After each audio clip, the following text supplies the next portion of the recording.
Hello everyone and welcome back to the Horror Hut. Now, I know a lot of you use these videos to sleep, so before you drift off I thought it would be a fun idea if everyone can leave a comment to let me know where you are listening from in the world. Also like and subscribe if you are enjoying the episodes. Right, let's get comfy and relax and let's begin.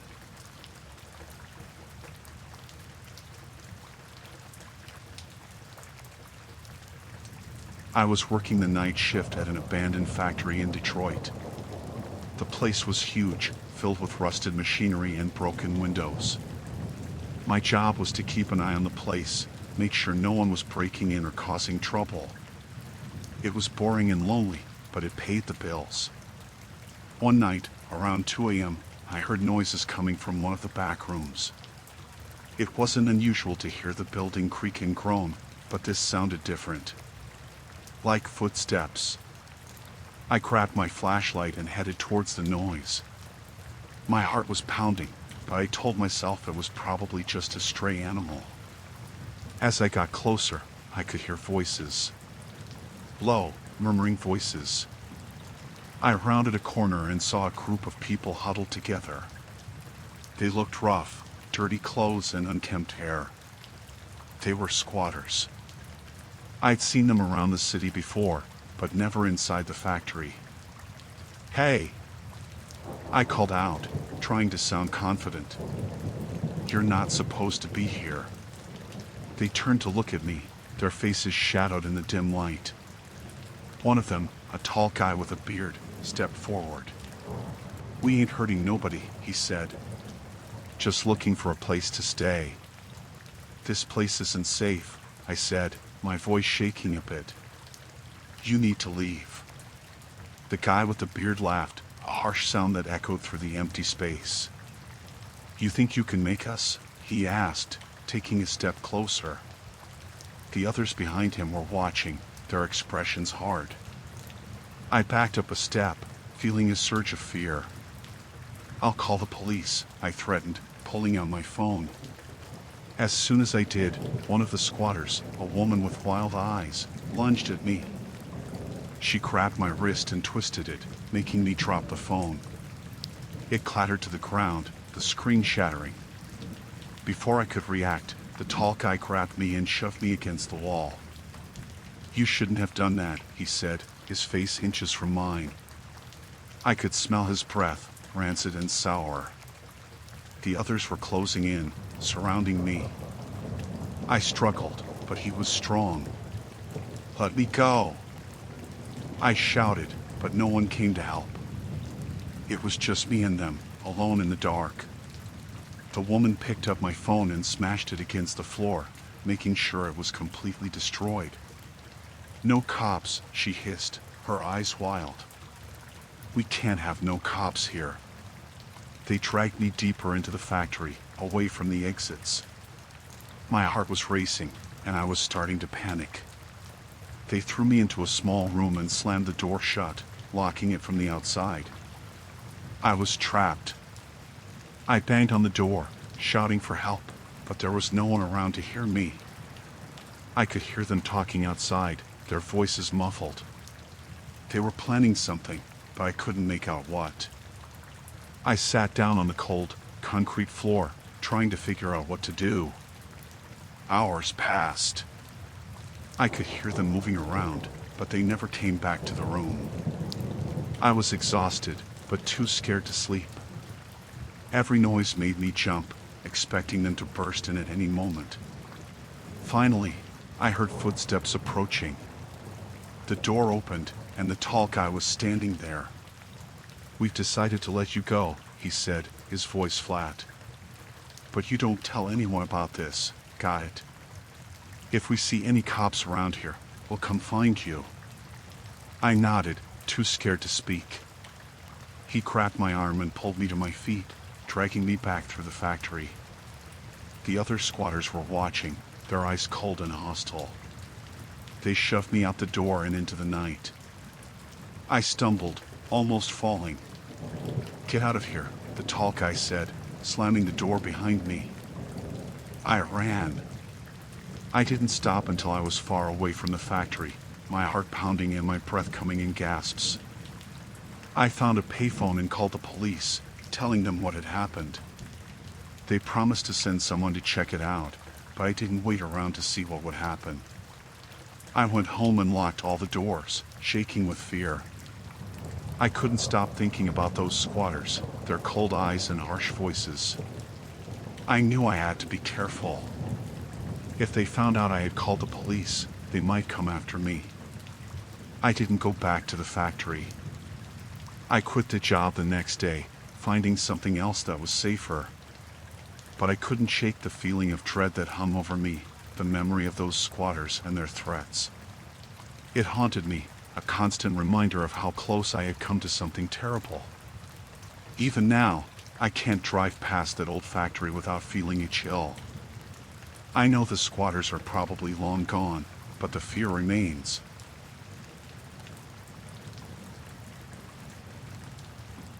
Before we continue, I've teamed up with an incredible company called DreamPad that offers fantastic sleep products you might be interested in. One of their standout products is the DreamPad pillow, and let me tell you, it's a game changer for anyone looking to enhance their sleep quality. This pillow isn't your average pillow.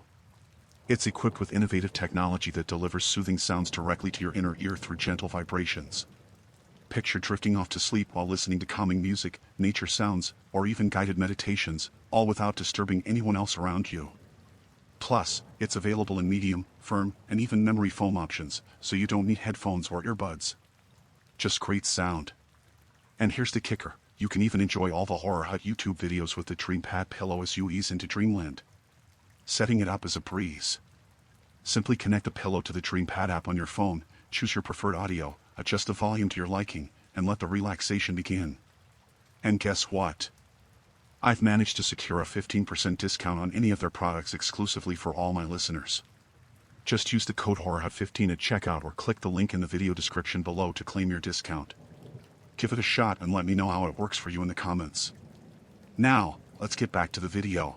I was working the night shift at a small hospital in rural West Virginia. It was a quiet place, usually.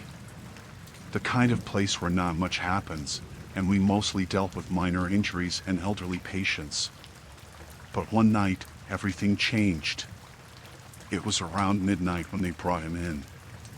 He was tall, with a rough look about him. Dirty clothes, scruffy beard. He had a deep cut on his arm that was bleeding badly. The paramedics said they found him by the side of the road, claiming he was attacked by someone. He looked nervous, eyes darting around the room. I was the only nurse on duty. The doctor was in another part of the hospital, dealing with an emergency. So, it was up to me to take care of this guy. I led him to a room and started cleaning his wound. He was fidgety, wincing at every touch. What happened? I asked, trying to make conversation.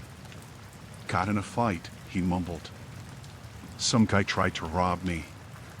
Something about his story didn't sit right with me, but I didn't push it.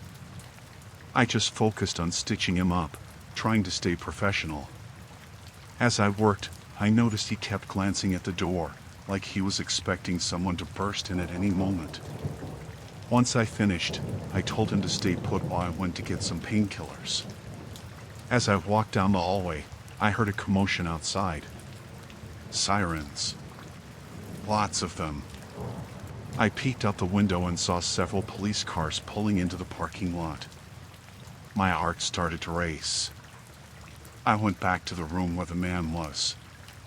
The police are here, I said, trying to keep my voice steady. Is there something you need to tell me? His eyes went wide, and he jumped off the bed. You can't let them find me, he said, grabbing my arm. You don't understand. If they find me, I'm dead. I pulled away, scared. Who are you? I demanded. Before he could answer, there was a knock on the door. Police, a voice called out. We need to talk to you. The man's face twisted in fear. He backed into the corner, looking for a way out. I didn't know what to do. I was just a nurse, caught in the middle of something way over my head. "Hide," I whispered, pointing to the closet. He nodded and slipped inside, closing the door behind him. I took a deep breath and opened the door. 2 officers stood there, looking serious. "We're looking for a fugitive," one of them said. "He's dangerous. Have you seen anyone suspicious?" I shook my head, trying to act normal. "No, just a few patients with minor injuries." "What did he do?" "He's wanted for armed robbery and assault," the officer said. "We got a tip he might be hiding out in this area." My heart was pounding. I knew I should tell them, but something held me back. "I'll keep an eye out," I said, forcing a smile. They nodded and moved on.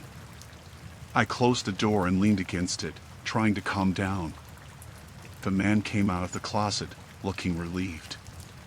"Thank you," he said. "You don't know what you've done for me." I didn't respond. I just wanted him to leave.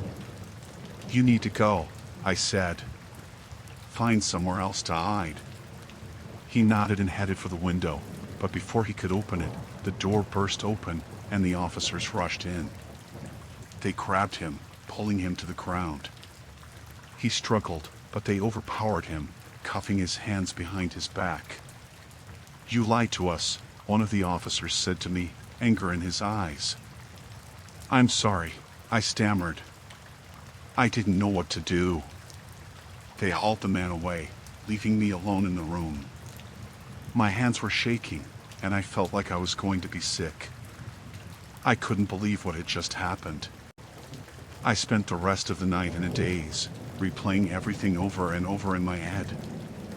I couldn't shake the feeling that I had done something terribly wrong. I had let a dangerous man stay hidden, even if it was just for a few minutes. In the morning, the doctor came back and asked me what had happened.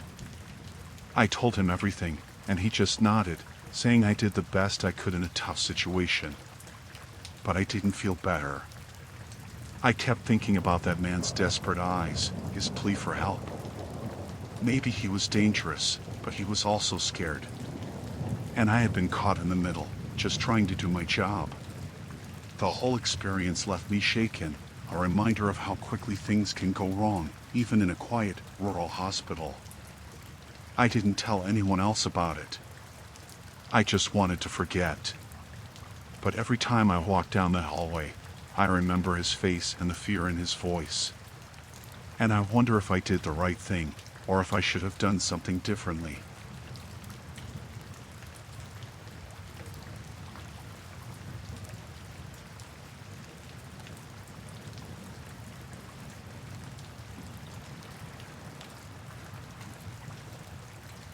I was working the night shift as a janitor in a high-rise office building in downtown Chicago.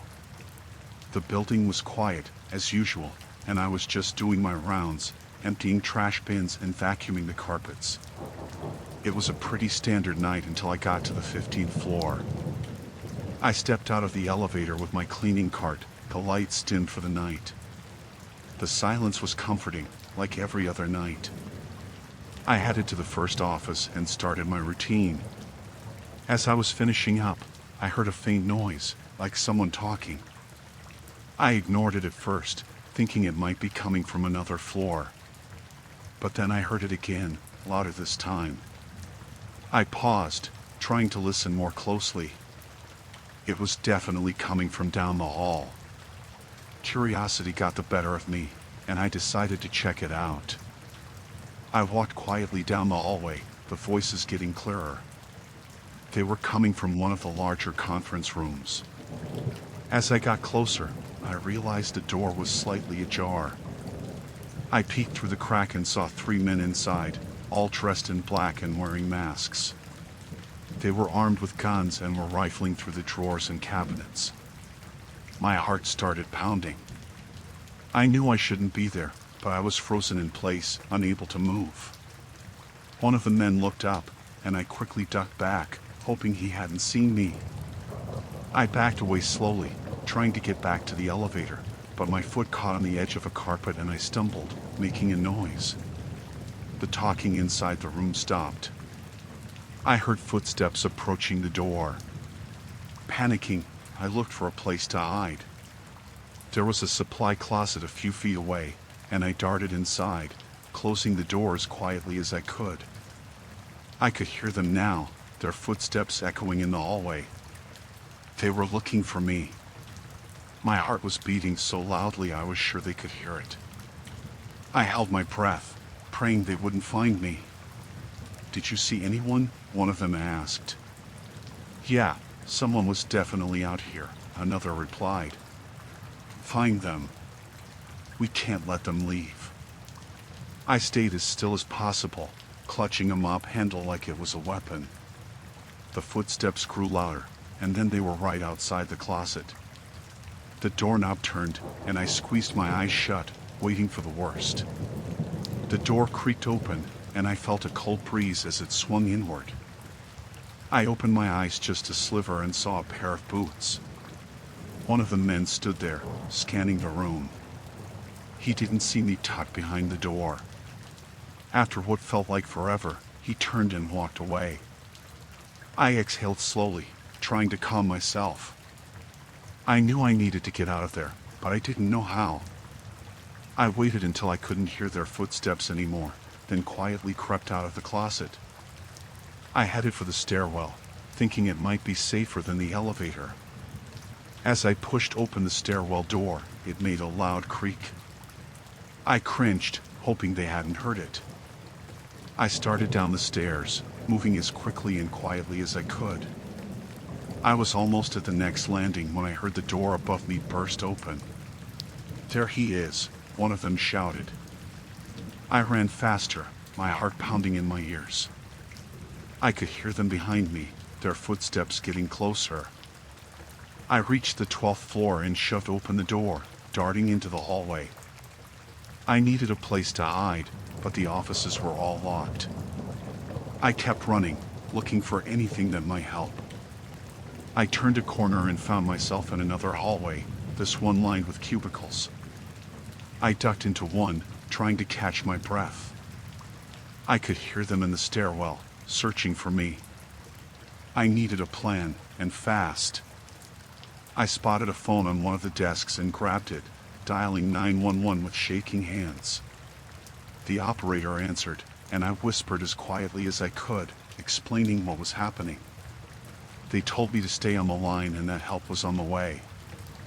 I heard footsteps again, closer this time. I hung up and crouched lower, praying they wouldn't find me. One of the men walked past the cubicles, looking around. He was so close I could see the sweat on his forehead. He stopped, looking right at the cubicle I was hiding in. I held my breath, my heart pounding. He took a step closer, and I knew I was done for. But then, a noise from the other end of the hallway caught his attention. He turned and walked away, heading towards the sound. I took the opportunity to move, crawling on my hands and knees to another cubicle further down. I needed to keep moving, to stay ahead of them. I could hear sirens in the distance, getting closer. I just needed to hold out a little longer. I made it to the end of the hallway and found a small storage room.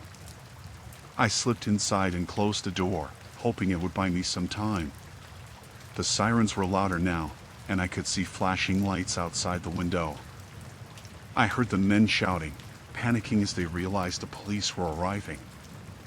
I stayed hidden, listening as they ran down the hallway, trying to escape. The sound of their footsteps faded, and then it was quiet. I waited, afraid to move. Finally, I heard voices, but these were different. The police were here. I slowly opened the door and stepped out, hands raised. An officer saw me and rushed over, guiding me to safety. They searched the building and found the men trying to escape through a back exit. They were arrested, and I was taken outside, where I finally felt like I could breathe again. I sat on the curb, shaking, as the officers asked me questions. I told them everything, from the moment I saw the men to the chase through the stairwell. They reassured me that I was safe now, but I couldn't shake the fear. It was a night I'd never forget. What started as a normal shift turned into a nightmare. I was just a janitor, trying to do my job, and ended up in the middle of a robbery.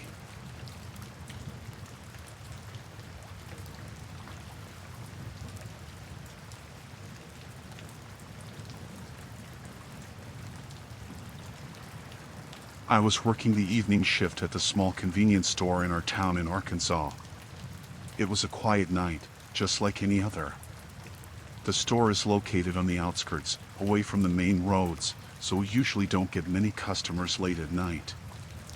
I was restocking shelves and keeping an eye on the clock, waiting for my shift to end. Around 10 p.m., a group of 3 people walked in. They were wearing hoodies, which wasn't unusual for the cooler weather, but something about them felt off. They split up and started wandering around the store, not really looking at anything in particular. I got a strange feeling in my gut, but I tried to shake it off. Maybe they were just trying to stay warm or killing time. I went back behind the counter, keeping one eye on them. One of the guys came up and asked for cigarettes. As I turned to grab them, I heard the door chime again. Another person walked in, this one wearing a mask. I froze for a moment, but then forced myself to continue as if nothing was wrong. When I turned back to hand over the cigarettes, the guy reached into his hoodie and pulled out a gun. "Empty the register," he said, his voice calm but firm. My heart started racing. I glanced at the masked person who had just entered. They were now standing by the door, making sure no one else came in. I tried to stay calm and opened the register. My hands were shaking so badly I almost dropped the money. The guy with the gun leaned over the counter, grabbing the cash and stuffing it into a bag. "Hurry up," he snapped. The other 2 were still wandering around, but now I could see they were shoving items into their pockets. The person by the door kept looking outside, probably to make sure no one was coming. Just as the guy with the gun finished grabbing the cash, another customer walked in. He was an older man, probably in his 60s, just stopping by for his usual late-night snack. He took one look at the scene and froze. The guy by the door moved quickly, shoving the older man to the ground. "Stay down," he yelled. The tension in the air was thick. I could barely breathe. The guy with the gun turned his attention to the older man, and for a split second, I thought about making a run for it. But I knew that could end badly for both of us. The masked person moved towards me, and I saw them pull out a knife. They pointed it at me and said, "Don't try anything stupid." My mind was racing. I needed to do something, but I didn't know what. I glanced at the security camera above the counter, hoping it was capturing everything. Then, I heard the sirens. Someone must have seen something and called the police. The robbers panicked. The guy with the gun grabbed the older man and pulled him up, using him as a shield. "We're leaving," he said. "Don't try to follow us." They backed towards the door, dragging the older man with them. I stayed behind the counter, trying to stay out of their way. As soon as they were outside, I ran to lock the door behind them. My hands were still shaking, and I fumbled with the keys, but I managed to get it locked.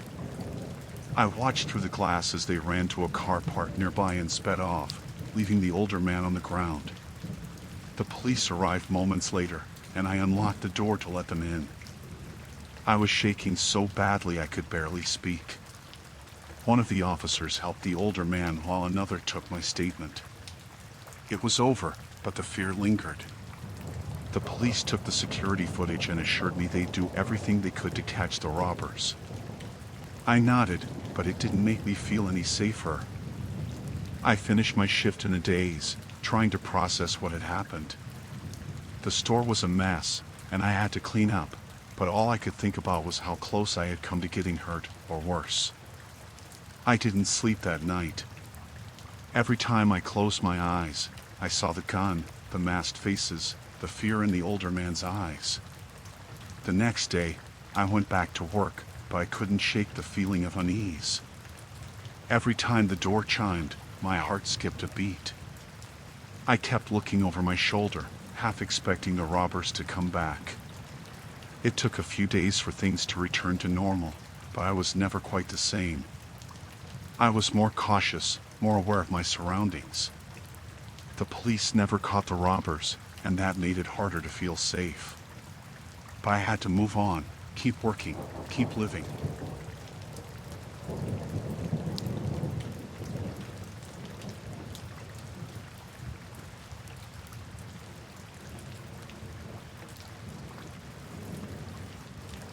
I had been driving through Texas for hours, delivering goods on a long night shift. The road was empty, just the occasional flicker of headlights from passing cars. I was getting tired, but I knew I had to push through. The cargo needed to be delivered by morning, and there was no time for a break. Around midnight, I saw a set of headlights in my rearview mirror. They seemed to be getting closer fast. I didn't think much of it until the car pulled up right behind me, its high beams blinding in my mirrors. I tried to shake them off by speeding up a bit, but the car stayed right on my tail. Out of nowhere, the car swerved around me and cut me off, forcing me to slam on the brakes. My truck skidded to a halt, and before I could react, 3 men jumped out of the car, all of them armed. One of them banged on my window with the butt of his gun, yelling at me to open the door. My heart was pounding as I slowly rolled down the window. "Get out," the man barked, waving his gun in my face. I didn't have a choice. I unbuckled my seatbelt and stepped out of the truck, trying to keep my hands visible so they wouldn't think I was reaching for something. The men grabbed me and shoved me to the ground. One of them pressed the barrel of his gun against my head while the others searched the truck. "What's in the cargo?" the guy with the gun asked. I told him it was just regular goods, nothing valuable, just stuff for stores. They didn't seem to care. They pulled me to my feet and shoved me towards their car. "You're coming with us," one of them said. They forced me into the back seat and took my keys. My mind was racing, trying to figure out what they wanted. Were they going to steal the truck? Use it for something else? The car sped off, and I realized they were taking me further into the middle of nowhere. The road became a narrow dirt path, surrounded by trees. I could barely see anything outside the window. After what felt like an eternity, they stopped at an old, abandoned warehouse. They dragged me out of the car and into the warehouse. It was dark and smelled of mildew. They tied me to a chair and started discussing their plan. I caught bits and pieces of their conversation, something about using my truck for smuggling drugs across the border. My stomach dropped. This was bad. Really bad. One of them noticed I was listening and walked over, his face inches from mine.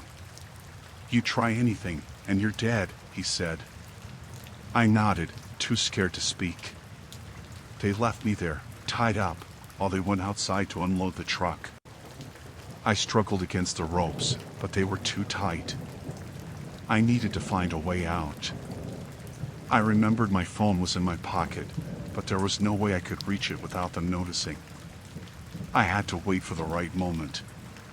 After a while, they came back inside, arguing about something. They seemed distracted, and that was my chance. I managed to tip the chair over and reach into my pocket. My fingers found my phone, and I dialed 911, hoping the operator could hear me whispering for help. One of the men noticed me and rushed over, kicking the phone out of my hand. He yelled at the others, and they started panicking. "We need to get out of here," one of them said. They were arguing now, not paying attention to me. Suddenly, I heard sirens in the distance. The men heard them too, and they bolted. They ran out of the warehouse, leaving me tied to the chair.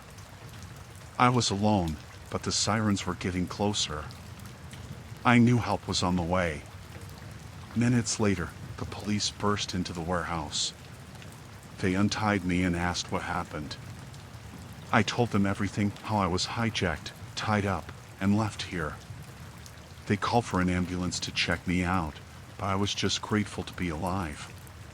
The police searched the area but didn't find the men. They assured me they'd keep looking, but I knew those guys were long gone. I was just thankful I made it out safe. I got back to my truck, and the police escorted me to the nearest station to make a full report. The whole experience left me shaken. I couldn't believe how quickly things had gone wrong. But I was alive, and that was all that mattered. The next day, I finished my delivery, but I couldn't shake the fear that those men might come back. I decided to take some time off, let things settle. It was the most terrifying night of my life, and I knew I'd never forget it.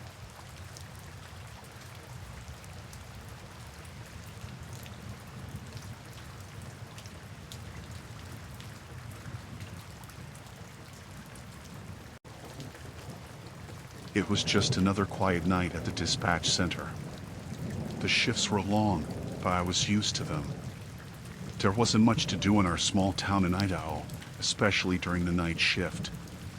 Most calls were about lost pets or occasional minor car accidents. I settled into my chair, coffee in hand, ready for another uneventful night. The clock showed 1 a.m. when the phone rang. I picked it up, expecting the usual. 911, what's your emergency? There was a pause, then a man's voice. He sounded calm but strange. I can see you, he said. I looked around the room. Excuse me? I asked, trying to keep my voice steady. It wasn't unusual for prank calls, but something about his tone was unsettling. I'm outside your building. I've been watching you for a while now, he continued, his voice chillingly even. I felt a shiver run down my spine. I glanced at the monitors, showing live feed from the security cameras around the building. Everything looked normal. Sir, this is not funny. If you have an emergency, please state it. He laughed softly, the sound sending a wave of fear through me. No emergency. Just enjoying the view. I decided to alert the on-duty officer, Jake, who was out on patrol. I pressed the button for the radio. Jake, you there? His voice crackled back. Yeah, what's up? We've got a strange call. Guy says he's outside watching the building. Can you check the perimeter? On my way, he replied. I turned back to the phone. Sir, the police are on their way. If this is a joke, you're in serious trouble. The man chuckled again. I'm not joking. I see you've called for backup. Smart move. I felt my heart racing. I tried to keep him talking. Why are you doing this? There was another pause. I like seeing the fear. You have a lot of it right now. I swallowed hard, trying to stay calm. What do you want? Just to watch. For now, he replied. Jake's voice came through the radio again. Perimeter's clear. No sign of anyone. I looked at the cameras again. Jake, he says he's watching me. Can you check the blind spots? On it, Jake responded. I turned my attention back to the call. The police are checking the area.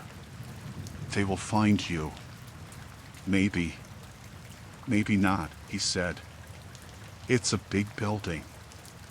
I heard Jake's footsteps outside, and he came through the front door a moment later.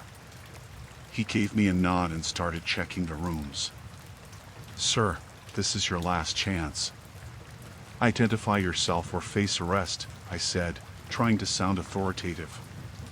The man was silent for a moment. Then he whispered, I'll be closer soon. The line went dead. I felt a wave of relief but also dread. Jake came back into the room. Nothing. Place is empty. I explained the call to Jake in detail. He frowned. Probably some local idiot messing around. Still, I'll stay here for a bit. We sat in silence, the tension heavy in the air. Jake kept an eye on the monitors while I tried to focus on my work. Time passed slowly. It was almost 3 a.m. when the phone rang again. I answered it, heart pounding. 911, what's your emergency? Miss me? It was the same voice. I motioned to Jake, who immediately started looking at the cameras. Where are you? I demanded. Closer, he said, almost whispering. Jake grabbed his flashlight and headed back outside. I stayed on the line, trying to keep the man talking. Why are you doing this? To feel alive, he replied. Don't you feel it? The rush of fear? I heard a noise behind me and turned, but it was just Jake coming back in. Still nothing, he said quietly. Sir, the police are inside now. You will be caught, I said, hoping to scare him off. He laughed again, softer this time. You think you're safe, but I can see you. The line went dead again. I looked at Jake, panic in my eyes. He's playing with us. Jake nodded. Stay here. Lock the door. I'm going to check the roof. I watched him leave, then locked the door behind him. I felt trapped, my eyes constantly scanning the monitors. Minutes felt like hours. The phone rang again. 911, what's your emergency? I said, my voice shaking. Look outside, the voice said. I hesitated, then slowly moved to the window. There, in the darkness, I could barely make out a figure standing by the fence. He was holding something, a phone, I realized. I quickly called Jake on the radio. He's by the fence. South side. On my way, Jake responded. I watched the figure as Jake approached from the side. But then, the figure disappeared into the shadows. Jake ran to where he had been but found nothing. I slumped in my chair, the fear overwhelming. The phone rang once more. 911, what's your emergency? I'll be back, the voice said, and then the line went dead for the final time. Jake returned, shaking his head. He's gone. But we'll find him. The rest of the night was a blur of fear and anxiety. When my shift ended, I couldn't leave fast enough. The experience haunted me for days, the voice echoing in my mind. But I was safe. And I was determined never to let my guard down again.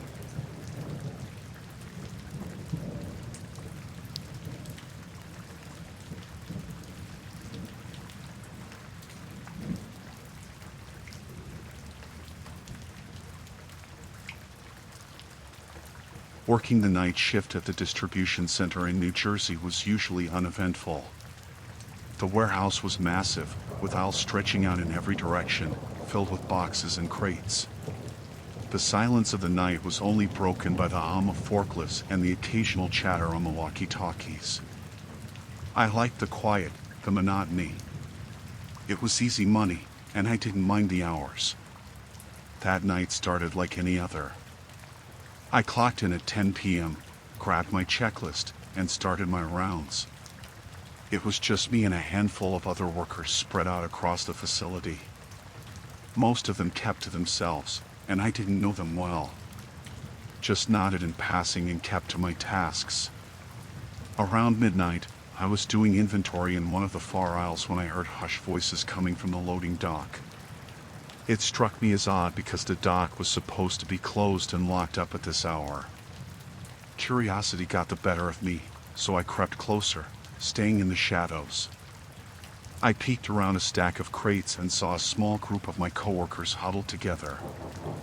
There was Tony, the the shift supervisor, and a couple of guys I recognized but didn't know by name.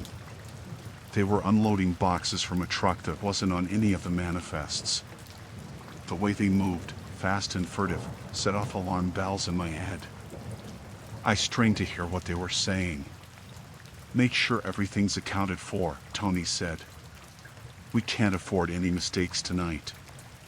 One of the other guys nodded. "Yeah, the boss won't be happy if anything goes missing. You know how he is." I couldn't believe what I was hearing. My heart started pounding. It was clear they were up to something illegal, and I was in way over my head. I thought about just walking away, pretending I hadn't seen anything. But as I took a step back, my foot hit a loose piece of wood, and it made a loud crack. The conversation stopped abruptly. Tony's head snapped up, and his eyes scanned the area. I ducked behind the crates, holding my breath. "Who's there?" he called out, his voice hard and suspicious. I didn't move a muscle. I could hear my own heartbeat, loud in my ears. After a moment, Tony seemed to dismiss it. "Probably just a rat," he muttered. "Let's get this done." I waited until they were back to work before I slowly backed away and made my way to the break room. My mind was racing. What should I do? Report them? But to whom? Tony was the shift supervisor, the one person I'd normally go to with any issues. And what if they found out it was me who snitched? They could make my life hell, or worse. I decided to play it cool for the rest of the shift. I went about my tasks, avoiding the loading dock and keeping to myself. But the images of them unloading those boxes kept flashing in my mind.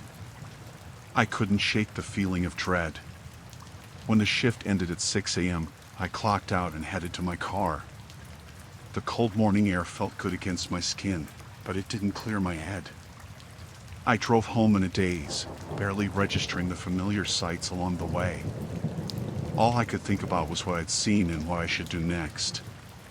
That evening, I couldn't sleep. I kept tossing and turning, my thoughts a jumbled mess. Around midnight, I got up and decided to do some research.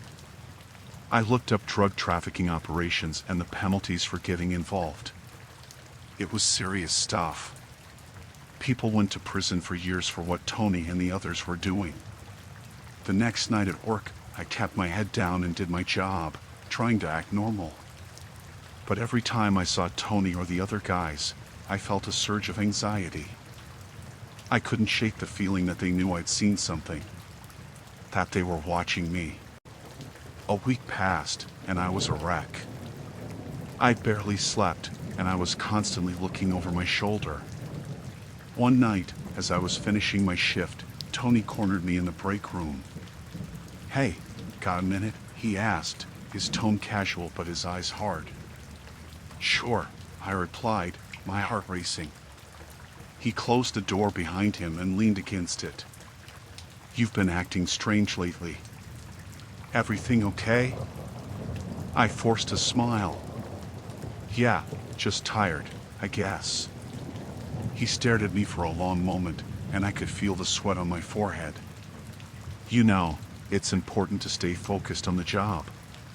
Distractions can be dangerous."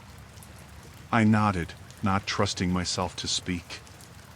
"Good," he said, clapping me on the shoulder. "Keep it that way." After he left, I sat down, my legs feeling weak. It was a warning, plain and simple. I knew then that I had to do something. I couldn't keep living like this, in fear every day. But I had to be smart about it. The next night, I waited until Tony and the others were busy with their illicit activities.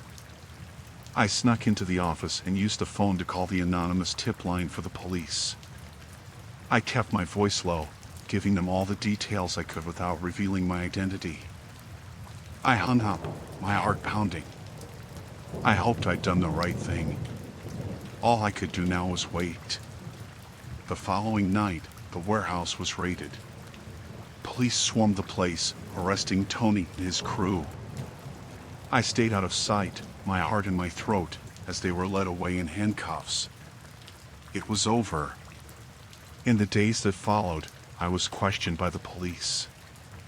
I played dumb, pretending I had no idea what was going on.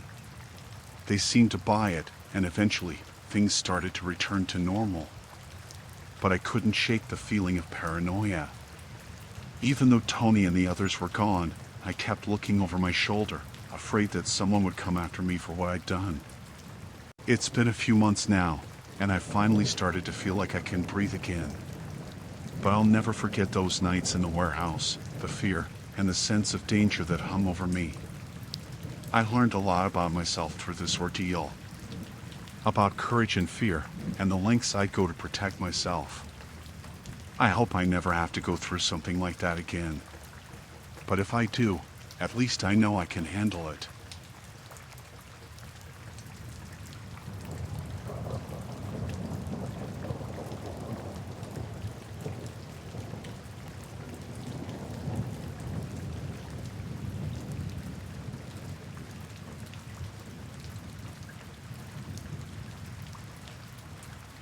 I took the night shift at a remote lodge in Alaska to get away from the chaos of the city. The place was beautiful, surrounded by nothing but snow and trees, and the isolation felt like a blessing. The lodge was old, with creaky floors and dim lighting, but it had a cozy charm. My job was simple: check in guests, manage the front desk, and handle any issues that came up during the night. It was usually quiet. Most guests were there for the solitude and the scenery, and they kept to themselves. I liked the peace. It gave me time to read or just sit by the fire and listen to the wind howling outside. But one night, everything changed. A man checked in late, just before my shift started. He was tall, with a beard that looked like it hadn't been trimmed in weeks. He wore a thick parka and had a duffel bag slung over his shoulder. There was something off about him, but I couldn't put my finger on it. He didn't make much conversation, just signed the register and took his key. I watched him as he went up the stairs to his room, feeling a chill that had nothing to do with the weather. Something about his eyes, cold and hard, stayed with me. I tried to shake it off and went back to my book, but I couldn't concentrate. Around midnight, the lodge was quiet, and I was alone at the front desk. The wind had picked up outside, making the old building creak. I decided to do a quick round, checking the doors and windows to make sure everything was secure. As I passed by the guest rooms, I heard voices. I stopped and listened. It was coming from the room of the man who had checked in earlier. The door was slightly ajar, and I could see a sliver of light. I shouldn't have looked, but curiosity got the better of me. I peeked through the crack and saw the man talking on a satellite phone. His voice was low and urgent, and I couldn't make out the words, but his tone was enough to make my skin crawl. He sounded desperate, almost frantic. Then I heard him say, "They'll never find me here. It's too remote." That's when it hit me. He was hiding. From what or whom, I didn't know, but it was clear he didn't want to be found. I backed away quietly and returned to the front desk, my mind racing. What should I do? Call the police. But the nearest town was miles away, and there was no cell service out here. The lodge had a landline, but what if he heard me? What if he decided to make sure I couldn't tell anyone? I decided to wait and see if anything else happened. Maybe I was overreacting, but I couldn't shake the feeling that something was very wrong. I spent the next couple of hours on edge, jumping at every little sound. Around 3 a.m., I heard footsteps coming down the stairs. My heart pounded as I looked up and saw the man approaching the front desk. He looked around, his eyes darting nervously, and then he spotted me. "Is everything all right?" I asked, trying to keep my voice steady. He nodded, but his eyes were cold. "Just needed some water," he said, holding up an empty bottle. I pointed to the kitchen. There's a tap in there. Help yourself." He stared at me for a moment longer than necessary, then walked past me into the kitchen. I let out a breath I didn't realize I was holding and glanced around for something I could use as a weapon if I needed to. A few minutes later, he returned, his bottle full. "Thanks," he said, and went back up to his room. I watched him go, every nerve in my body on high alert. I didn't know what to do. I was alone in a remote lodge with a man who was clearly dangerous. I decided to stay behind the desk where I could see both the stairs and the front door. If he tried anything, at least I'd have a chance to react. The rest of the night passed in tense silence. I kept glancing at the clock, willing the morning to come. Finally, around 6 a.m., the sky started to lighten, and I began to relax a little. At 7 a.m., the morning shift arrived. I quickly pulled my coworker, Sarah, aside and told her what had happened. She agreed that we needed to call the police, but we had to be careful. We went to the office, locked the door, and dialed the local authorities on the landline. I explained the situation as calmly as I could. They said they'd send someone as soon as possible, but it might take a while due to the weather and the distance. In the meantime, we were to stay calm and not confront the man. We returned to the front desk, trying to act normal. The man came down around 8 a.m., looking more relaxed. He even smiled at us as he left for breakfast, which made my skin crawl. Hours passed, and I kept glancing out the window, looking for any sign of the police. Finally, around noon, I saw a snowmobile approaching. 2 officers dismounted and made their way to the lodge. We met them at the door and quickly explained where the man was. They nodded and headed upstairs, one of them signaling for us to stay back. Moments later, we heard a scuffle, then the sound of someone being handcuffed. They brought him down in cuffs, and he glared at me with pure hatred. "You'll regret this," he hissed as they let him out. I felt a surge of relief as the police took him away. Sarah and I looked at each other, both of us shaken but grateful it was over. The police told us later that the man was a wanted criminal, on the run for a series of violent crimes. We'd been lucky. Very lucky. I quit my job at the lodge shortly after that. The peace and quiet I'd once loved now felt tainted. I moved back to the city, where there were people and noise and safety in numbers. But sometimes, late at night, I still hear the wind howling outside and remember the cold, hard look in that man's eyes. And I wonder what would have happened if I hadn't heard his conversation, if I hadn't called the police. I try not to think about it, but it's a part of me now, a reminder of how close I came to real danger.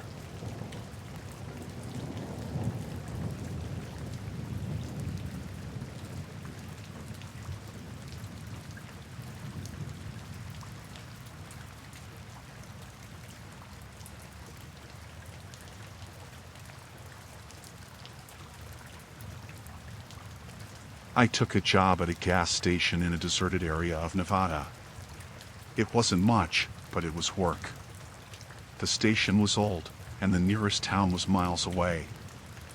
I liked the quiet at first, the isolation. But that changed fast. It was a late shift, around midnight, when I first noticed him. A man, maybe in his 40s, with a scruffy beard and clothes that looked like they hadn't been washed in weeks. He came in for gas and stood by the counter for a long time, just staring at me. His eyes were dark, empty. "Need anything else?"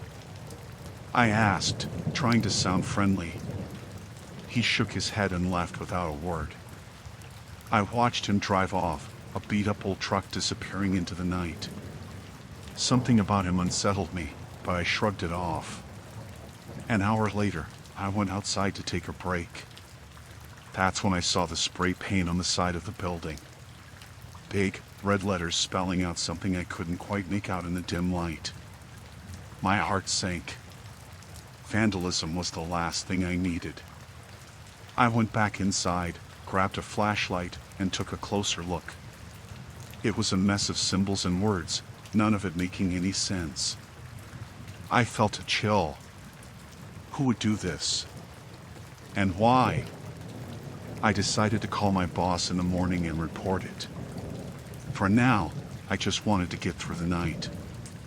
Around 2 a.m., I heard a noise from the back of the station. It sounded like metal scraping against metal. I grabbed the flashlight and went to check it out. My hands were shaking. As I turned the corner, the beam of light caught a glimpse of movement. Someone was there. Who's there? I called out, trying to keep my voice steady. No answer. I took a few steps closer, and that's when I saw him. The same man from earlier, crouched by the storage shed, a crowbar in his hand. What are you doing? I shouted, fear creeping into my voice. He stood up slowly, a menacing grin spreading across his face.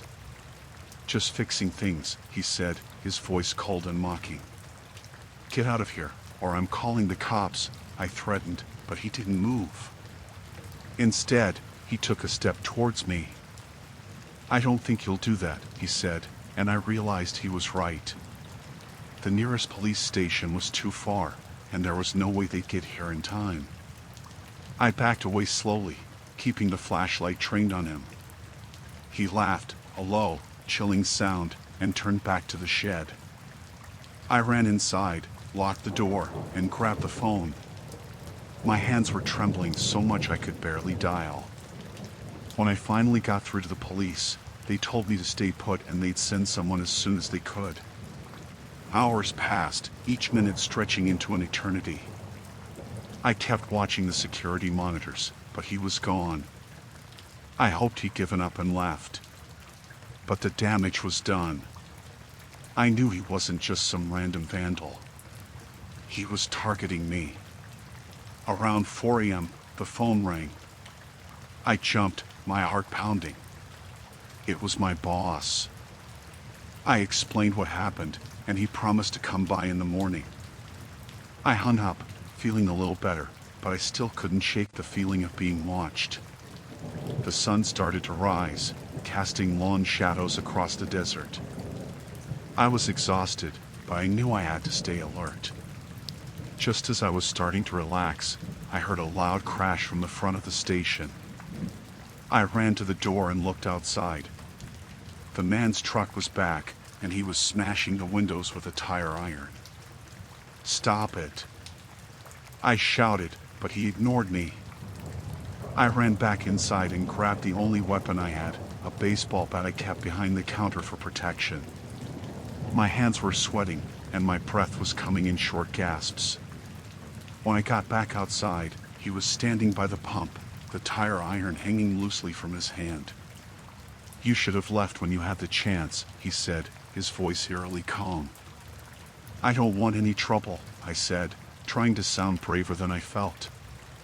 Just leave, and we can forget this ever happened. He shook his head slowly. It's too late for that, he said, and lunged at me. I swung the bat, but he was faster. He knocked it out of my hands and shoved me to the ground. Pain shot through my arm as I landed hard on the concrete. He stood over me, the tire iron raised, and I knew I was out of options. Please, I begged, just go.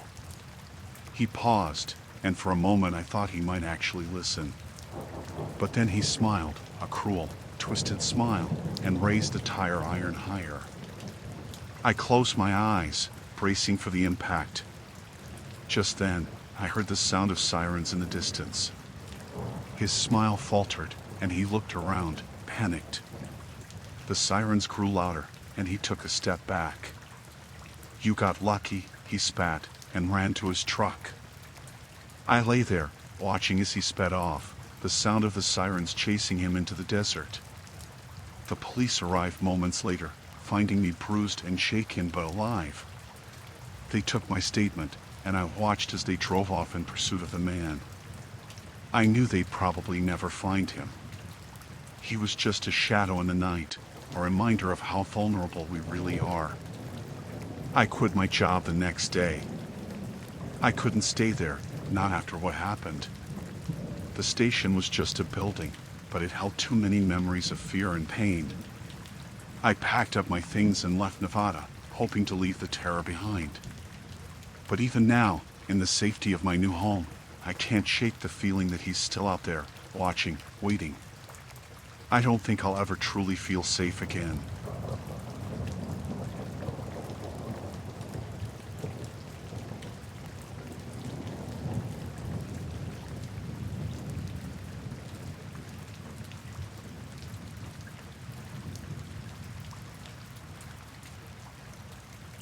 I worked late shifts at a small office in Montana, handling data entry for a local business. It was a quiet job, perfect for someone like me who enjoyed the solitude. The office was in a secluded part of town, surrounded by empty lots and an old warehouse. It never bothered me, though. I liked the peace and quiet. One night, around 10 p.m., the phone rang. It startled me because the office phone rarely rang, especially not at night. I picked it up, thinking it might be my boss checking in. "Hello?" I said. There was silence for a moment, then a raspy voice said, "I see you're working late again, Sarah." My heart skipped a beat. How did they know my name? I tried to stay calm. "Who is this?" The line went dead. I shook it off, thinking it might be a prank. But it left me feeling uneasy. I decided to finish my work quickly and head home. The next night, the phone rang again at the same time. I hesitated but picked it up. "Hello?" The same voice. "Nice blue sweater, Sarah. It looks good on you." I looked down at my sweater, my heart racing. How could they see me? I ran to the window and peered outside but saw nothing but darkness. I hung up the phone, my hands trembling. I tried to convince myself it was just a prank, but it felt too real. I called my friend Jenny and told her about the calls. She offered to stay on the phone with me while I finished my work. It helped a little, having her voice in my ear, but I was still jumpy. The calls kept coming, night after night. Each time, the voice knew more about me. My schedule, my clothes, even what I had for lunch. I reported it to the police, but they said there wasn't much they could do without more information. They advised me to keep a log of the calls and to be cautious. One night, I decided to try to catch the caller. I left the phone off the hook, hoping it would frustrate them. It did. Around 10:15, my cell phone rang. It was an unknown number. "You think you're clever, don't you?" the voice hissed. "You can't hide from me." I hung up and called the police again, but they still couldn't help much. They suggested I change my number and consider getting a security system for the office. My boss wasn't too keen on the extra expense, but he agreed after hearing my story. I installed cameras around the office and made sure all the doors and windows were locked. For a few days, things were quiet. I started to relax, thinking maybe the caller had given up. Then, one night, I was reviewing some documents when the office phone rang. My heart sank. I checked the security feed but didn't see anything unusual. I picked up the phone, trying to sound braver than I felt. "Who is this? What do you want?" The voice laughed, a chilling sound that made my skin crawl. "I'm closer than you think, Sarah. Much closer." I hung up and checked the security feed again. Nothing. I decided to leave early. As I was packing up, I heard a noise from the back room, a faint creaking sound. My blood ran cold. I grabbed my things and ran out of the office, locking the door behind me. The next day, I showed the security footage to the police. They found nothing unusual, no sign of anyone near the office. They suggested it might be someone I knew, but I couldn't think of anyone who would do this to me. I started staying with Jenny, not wanting to be alone. She lived a few miles away, and the commute was longer, but I felt safer. We set up a system where she would call me at 10 p.m. every night to check on me. One night, while at Jenny's, I got a call from an unknown number. My heart pounded as I answered. "Hello?" The voice was calm, almost friendly. "Miss me, Sarah?" I dropped the phone and backed away, my legs shaking. Jenny grabbed the phone and shouted into it, but the caller had already hung up. We called the police again, but there was little they could do. They suggested I take some time off work. My boss agreed, understanding my fear. I stayed with Jenny, trying to regain some sense of normalcy. A week later, I went back to work, feeling a little better with the security measures in place. But the call started again, this time on my cell phone. The voice was more menacing, more demanding. It felt like a never-ending nightmare.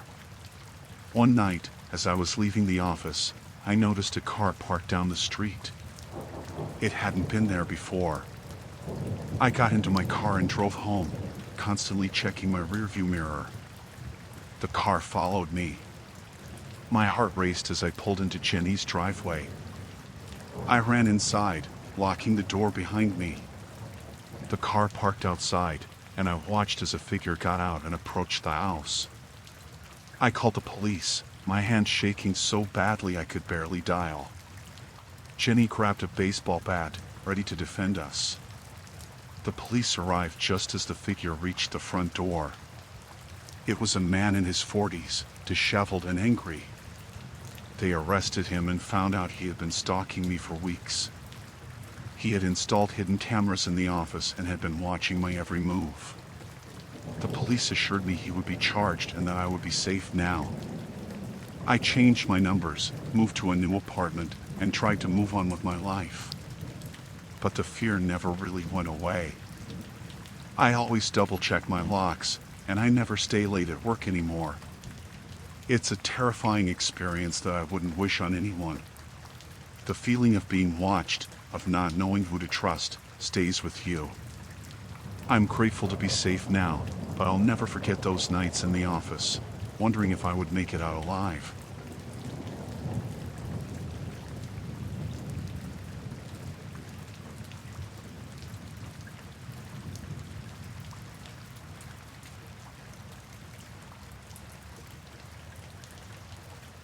Working as a security guard in a luxury apartment complex in Miami was supposed to be an easy gig. I had been at it for about 6 months, and most of my shifts were uneventful. The place was upscale, and the residents mostly kept to themselves. I spent my nights making rounds, watching the cameras, and occasionally dealing with noise complaints or parking issues. One night, while I was doing my routine check, I noticed something odd on the security feed. One of the residents, a guy named Mr. Vargas, was bringing a lot of people into his apartment. At first, I thought maybe he was having a party, but it was a Tuesday night, and he kept doing it every other night. The people he brought in always seemed nervous, looking around like they were scared. I didn't think much of it until a week later when I was making my rounds on the 10th floor, where Mr. Vargas lived. As I walked past his door, I heard muffled cries. It sounded like someone was pleading. I hesitated, my hand hovering over the door, but I didn't knock. I decided to check the cameras again instead.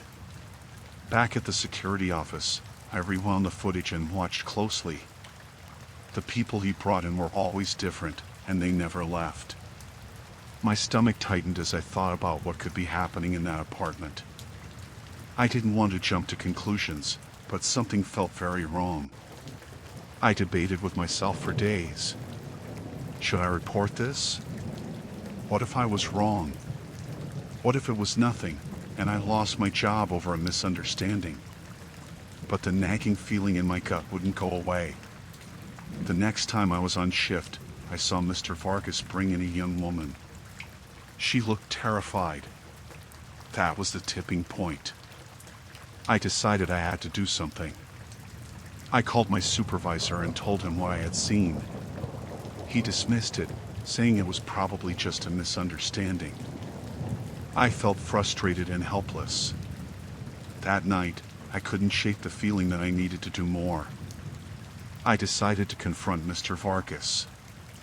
I waited until he left his apartment and then knocked on the door. No one answered, but the door was slightly ajar. I pushed it open and stepped inside. The place was dark and smelled musty. I followed the sound of muffled voices to a back room. What I saw made my blood run cold. The room was filled with makeshift beds, and there were people, men, women, even a couple of teenagers, all looking scared and malnourished. They were chained to the walls. I backed out of the room and left the apartment as quickly as I could. I called the police from the security office, my hands shaking so badly I could barely hold the phone. I told them everything and waited for what felt like hours, but was probably only minutes. When the police arrived, they raided the apartment and freed the people inside. Mr. Vargas was arrested, and the story made the local news. He was part of a human trafficking ring, using his apartment as a holding place before moving his victims elsewhere. The complex's management wasn't happy that I had gone into the apartment without permission, but they couldn't fire me after what had happened. The residents were shaken, and the complex installed more security measures to prevent something like this from happening again. For weeks after, I couldn't sleep. Every time I closed my eyes, I saw the faces of those people. I kept thinking about what would have happened if I hadn't done anything. The fear and the guilt were overwhelming. Eventually, things settled down. I still work at the complex, but I'm more vigilant now. I check every camera feed twice, and I don't hesitate to report anything suspicious. It's a lesson I learned the hard way. Sometimes doing the right thing is terrifying, but the consequences of doing nothing are even worse. Looking back, I'm glad I followed my instincts, even though it was one of the scariest things I've ever done. The people we saved are getting the help they need, and Mr. Vargas is behind bars where he belongs.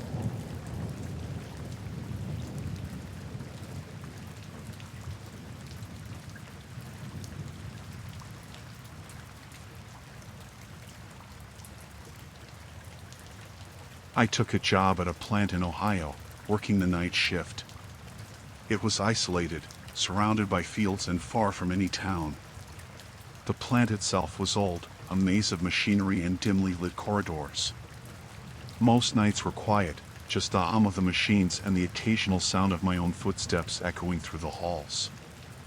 One night, though, things changed. It started with whispers among my coworkers during breaks. They seemed tense, glancing around nervously when they thought no one was looking. I tried to ignore it, focusing on my tasks and keeping to myself. But the unease in the air was palpable. Around midnight, I was making my rounds when I heard raised voices coming from one of the control rooms. I hesitated, unsure if I should intervene or pretend I didn't hear anything. Curiosity got the better of me, and I approached quietly. Peering through the small window in the door, I saw several of my coworkers gathered around a computer screen. They were huddled close, talking in hushed tones.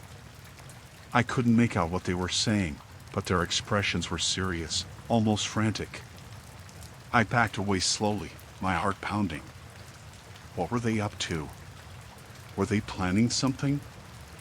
I debated whether to confront them or report it to our supervisor. Before I could decide, one of them noticed me standing there. "Hey, what are you doing?" he asked sharply, stepping towards me. I tried to stammer out an excuse, but he cut me off. "Mind your own business," he growled, and the others nodded in agreement. I backed away, my mind racing. Something was definitely going on, something they didn't want me to know about. I spent the rest of the shift on edge, watching my coworkers closely. They avoided me, speaking in hushed tones whenever I walked by. I felt like a stranger in my own workplace, surrounded by people I couldn't trust. As the hours ticked by, I couldn't shake the feeling that I was being watched. Every shadow seemed to hide a pair of eyes. Every creak of the floorboards made my heart skip a beat. I was alone, vulnerable, and unsure who I could turn to for help. Around 3 a.m., I decided to investigate further. I waited until the control room was empty and slipped inside. The computer screen was still on, displaying a complex diagram of the plant systems. It looked normal at first glance, but something about it made my skin crawl. I scrolled through the files, searching for anything out of the ordinary. That's when I found it, a document labeled Plan. My hand shook as I opened it, revealing detailed instructions on how to sabotage the plant's machinery. My stomach churned. They were planning to cause a major malfunction, endangering everyone inside. Panic set in as I realized I had stumbled onto something dangerous, something that could have catastrophic consequences. Before I could react, the door slammed shut behind me. I whirled around to see my coworkers standing there, blocking my only exit. Their faces were twisted with anger, betrayal. "You weren't supposed to see that," one of them hissed, advancing towards me.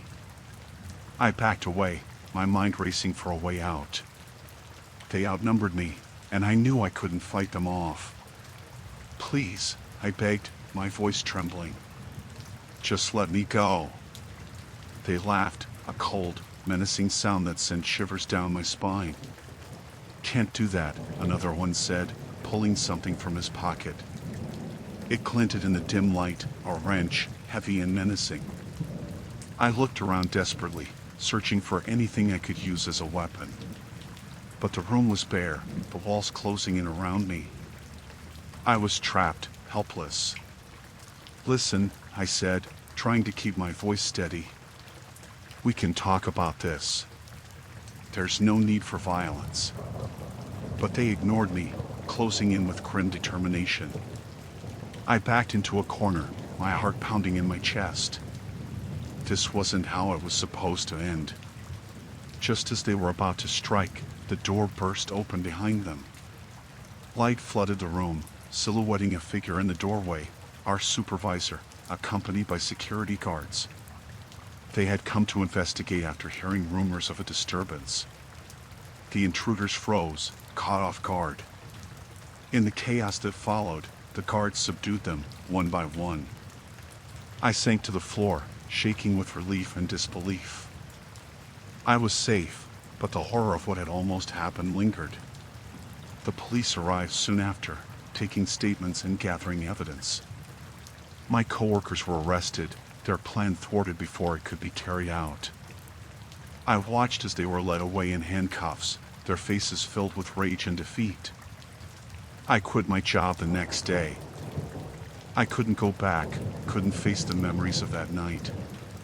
The plant was shut down temporarily for investigation, and I heard rumors that it might close for good.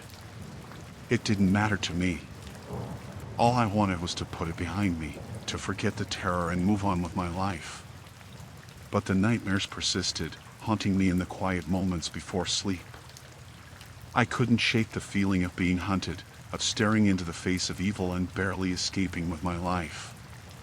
It changed me, left me with scars that would never fully heal. Now, I work a different job, in a different city. I try to focus on the present, on rebuilding what was lost. But sometimes, late at night, when the world is quiet and my thoughts drift back to that dark room, I wonder if they'll ever come back for me, if the horror will ever truly be over.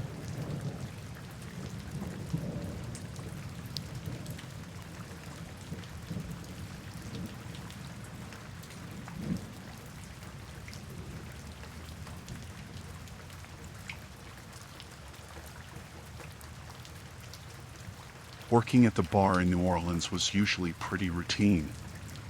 I'd been doing it for a few years and had seen my fair share of wild nights, but nothing like what happened that one night. It started out like any other shift.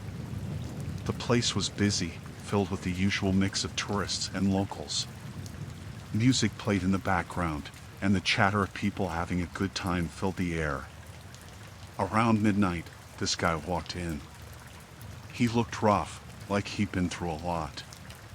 He took a seat at the bar, ordered a drink, and sat there staring into his glass. At first, I thought he was just another tired soul needing a break, but as the night went on, his mood started to change. He began drinking fast, one shot after another. I tried to slow him down, offered him some water, but he brushed me off. His eyes were dark, and there was something unsettling about the way he watched everyone. Then he started talking to the people around him, getting louder and more aggressive. He yelled at a couple of guys sitting nearby, accusing them of things that made no sense. I went over and asked him to calm down. He glared at me, his eyes full of anger, and told me to mind my own business. I decided it was time to cut him off, so I told him he had enough and needed to leave. That's when things got bad. He stood up, knocking his stool over, and started shouting. The whole bar went quiet, everyone turning to see what was happening. I reached for the phone to call security, but before I could, he grabbed a bottle from the bar and smashed it against the counter. Glass flew everywhere, and people started to back away. He held the broken bottle like a weapon, waving it around and shouting. I tried to keep my distance, hoping he'd calm down, but he just got more agitated. The guy moved towards the door, blocking it and trapping everyone inside. He yelled that nobody was leaving until he got what he wanted, but he never said what that was. The tension in the room was thick, everyone frozen, not knowing what to do. Some people tried to reason with him, but he just screamed at them to shut up. I felt my heart pounding in my chest. I'd never dealt with anything like this before. I tried to keep everyone calm, telling them to stay back and not provoke him. The guy was pacing back and forth, muttering to himself, the broken bottle still in his hand. He looked desperate, like a cornered animal. Someone in the back tried to make a break for the emergency exit, but he saw them and lunged, cutting them off. He yelled that if anyone else tried to leave, he'd hurt them. I could see the fear in everyone's eyes. People were huddled together, whispering, trying to come up with a plan. I knew we needed to do something before things got worse. I tried to distract him, talking to him, asking him what he wanted, trying to get him to focus on me. He just kept shouting about how everyone was against him, how he couldn't trust anyone. His paranoia was getting worse by the minute. The bartender, my buddy Jake, signaled to me that he was going to try and call for help. He slowly moved towards the back office, trying to stay out of the guy's line of sight. I kept talking, trying to keep his attention on me. My mind was racing, trying to figure out what to do next. Jake managed to slip into the office and call the police. I could hear him talking quietly, trying not to be overheard. The guy with the bottle was getting more agitated, pacing faster, his eyes darting around the room. I knew we didn't have much time. Minutes felt like hours as we waited for the police to arrive. I kept talking, trying to keep him calm, but it wasn't working.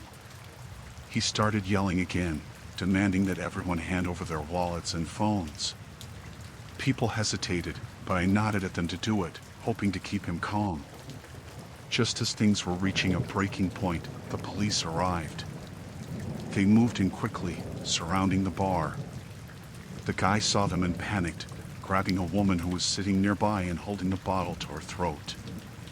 The room erupted in screams, everyone backing away even further. The police were shouting at him to let her go, but he just held on tighter, his eyes wild with fear. I felt sick, knowing that anything could happen. One wrong move and someone could get seriously hurt. The standoff seemed to last forever, but finally, one of the officers managed to talk him down. They promised him he wouldn't get hurt if he let the woman go. Slowly, he lowered the bottle and released her. The police moved in and took him down, pinning him to the floor and cuffing him. Everyone in the bar was shaken, but safe. I felt a huge wave of relief wash over me as the police let him out. People started to leave, murmuring to each other, still in shock over what had happened. I just stood there, trying to process everything. The bar was a mess, glass and spilled drinks everywhere, but we were all alive. It was the most terrifying night of my life, something I'll never forget. I still think about that guy sometimes, wondering what drove him to that point. I hope he gets the help he needs, but I'm just glad it's over.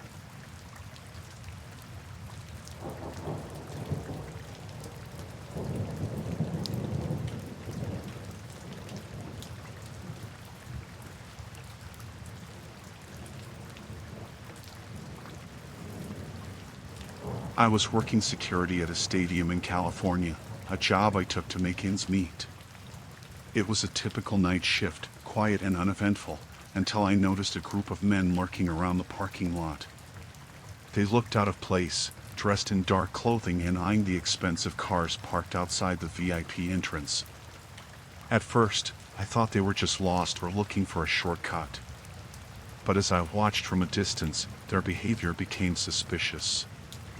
They moved with purpose, scanning the rows of vehicles as if they were searching for something specific. I radioed my partner, Jim, to keep an eye on them while I continued my rounds inside the stadium. Something didn't sit right with me, a gut feeling that told me trouble was brewing. An hour later, I received a frantic call from Jim. He whispered urgently over the radio, telling me that the men were armed and had started breaking into the cars. Panic surged through me as I realized the gravity of the situation. I hurried back to the parking lot, keeping to the shadows to avoid being spotted. The men were indeed armed, wielding crowbars and flashlights as they smashed windows and rummaged through glove compartments. I had to think fast. Calling the police was risky. They might not arrive in time. I needed to confront the gang without putting myself in danger. My heart raced as I weighed my options. I spotted a security golf cart nearby and decided to use it as a distraction. I revved the engine and drove it towards the gang, shouting at them to freeze. They turned towards me, startled, but didn't back down. One of them raised his crowbar threateningly. I swerved the cart at the last moment, narrowly missing them and causing them to scatter. It bought me enough time to call 911 discreetly, relaying the situation and our location. The gang regrouped quickly, realizing I was alone and unarmed. They started closing in, shouting threats and obscenities. I backed away slowly, trying to maintain a calm facade despite the fear tightening my chest. One of them lunged at me, swinging his crowbar wildly. I ducked and dodged, narrowly avoiding a blow to the head. Adrenaline surged through me as I realized just how close I was to getting seriously hurt. I managed to keep them at bay for a few more minutes until I heard sirens approaching in the distance. The gang heard it too, and their faces twisted with anger and frustration. They knew their time was up. In a desperate move, they grabbed a nearby car keys and tried to make a run for it. I sprinted after them, yelling for them to stop. They managed to hotwire one of the luxury cars and peeled out of the parking lot, narrowly missing me as they sped away. I collapsed to my knees, shaking with relief and exhaustion. The police arrived moments later, sirens blaring and lights flashing.